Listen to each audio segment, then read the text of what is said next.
बिस्मिल्लाहिर्रहमानिर्रहीम। प्यारे व्यूअर्स, भैनों ते भराओ, की हाल चाल है। उम्मीद करने तुसी सारे खैर खरीत नाल होवोगे जी। अज असी सब दी मनपसंद खीर, बच्चों की वड्डियां दी ते बूढ़े लोगों की मनपसंद खीर बनावांगे।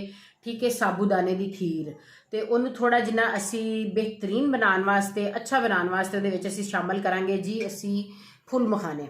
ठीक है ना, यह फुल मखाने ने, यह असी एक प्याली ले लेने, एक प्याली असी साबूदाना ले लिया, तो कुछ असी खुशक नट्स यानी कि असी अपने बादाम ने यह असी कट कर ले हैगे ने। तो सानू दुध चाहिए, तो चीनी तुसी हसबे ज़रूरत जिन्ना मिठा रखना होवे, जिन्नी मिठी शै रखनी होवे ना तुसी खीर नू उन्ना तुसी यह मिठा इस्तेमाल कर सकते जी, चीनी का इस्तेमाल कर सकते हैगे जी। चलो जी, हुण असी अपना शुरू करने आ। असी सब नालों पहले जिहड़ा है ना, असी एक सॉसपैन लैके उहदे विच असी खुला पानी पा के, ठीक है, तकरीबन किलो डेढ़ असी पानी पा के बॉयल करना रख दिता हैगा सी। ते इनू बॉयल आ चुका है। तो हुण असी इहदे विच पावांगे जनाब अपना साबूदाना। ठीक है, तो चम्मच हिलावांगे ताकि जिहड़ा साबूदाना गुठलियां ना बनन, ते अच्छे तरीके नाल ना इनू बॉयल कर लईए। तो इनू 5 तो 7 मिनट लगणगे बॉयल होने वास्ते। तो फिर तुहानूं इहदी शक्ल दिखावांगे बॉयल करन तो बाद इहदी की शक्ल बनदी है। रहीम जी, प्यारे व्यूअर्स, यह असी हुण ना कम से कम 1 लीटर के करीब जिहड़ा दुध है ना, ऐसी बॉयल करना अपने प्यारे जे बर्तन च रख देंगे। ठीक है जी, जिहड़ा फ्लेम है वो असी हाई कर दिता है ताकि ना दुध एक दफ़ा अच्छे तरीके नाल ना बॉयल हो जाए।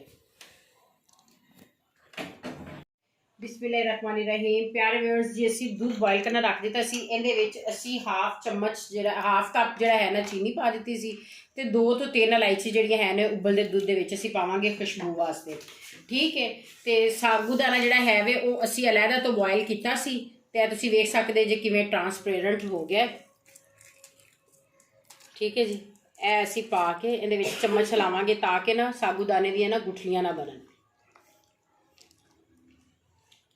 तो इनू असी पकना रख देवांगे 5 तो 7 मिनट कम से कम इनू रखांगे ताकि इनू अच्छे तरीके नाल ना बॉयल आ जाए। रहीम जी, असी साबूदाना जिहड़ा है ना दूध च पा के पकना रख दिता है। तो यह फुल मखाने ने जी, इन्होंने असी ड्राई रोस्ट कर लेंगे। ठीक है जी, जी यह इन्ने को ड्राई रोस्ट करने हैगे ने कि इन्हों हाथ नाल पकड़िए ना तो यह टुट जान। ठीक है, 5 तो 7 मिनट लगनगे इन्हों ड्राई रोस्ट करन ते। बिस्मिल्लाहिर्रहमानिर्रहीम जी, यह 5 तो 7 मिनट तकरीबन हो गए ने सानू फुल मखाने नूं बनांदे होया जी। तो यह तुसी हाथ नाल वेख सकदे जे, ए वेखो इनू ना हाथ नाल असी करांगे, यह देखो टुटदे पए ने। ठीक है, इनू असी हुण एक प्लेट विच कढ लांगे। बिस्मिल्लाहिर्रहमानिर्रहीम जी, यह असी ना इंस्टेंट कैरीमल बनावांगे। ठीक है जी, चीनी नूं असी फ्राई पैन दे विच पा लिया, ते थोड़ा जिन्ना चीनी नूं असी रोस्ट करांगे।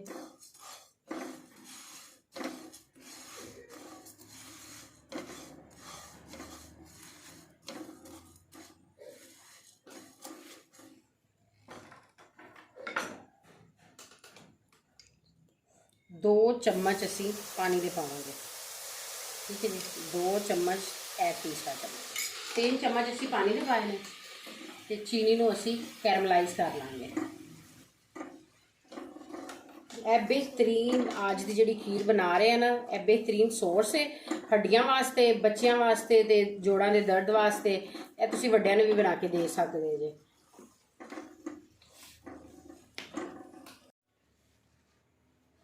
बिस्मिल्लाहिर्रहमानिर्रहीम जी, यह साडा जिहड़ा कैरीमल बनिया सी ना, यह असी इहदे विच पा देंगे।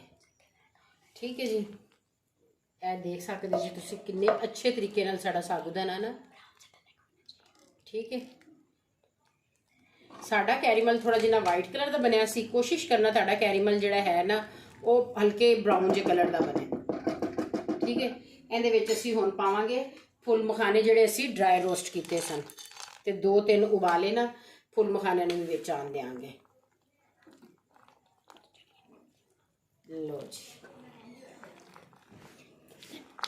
ठीक है, यह 5 तो 7 मिनट इनू रखांगे चुल्हे दे उत्ते पकने वास्ते। हाँ हो लो जी, बिस्मिल्लाहिर्रहमानिर्रहीम। प्यारे व्यूअर्स, साडी साबूदाने की खीर बच्चों वास्ते रेडी हो चुकी है। तो इनू असी हुण बाउल विच डिश आउट करने हैं जी।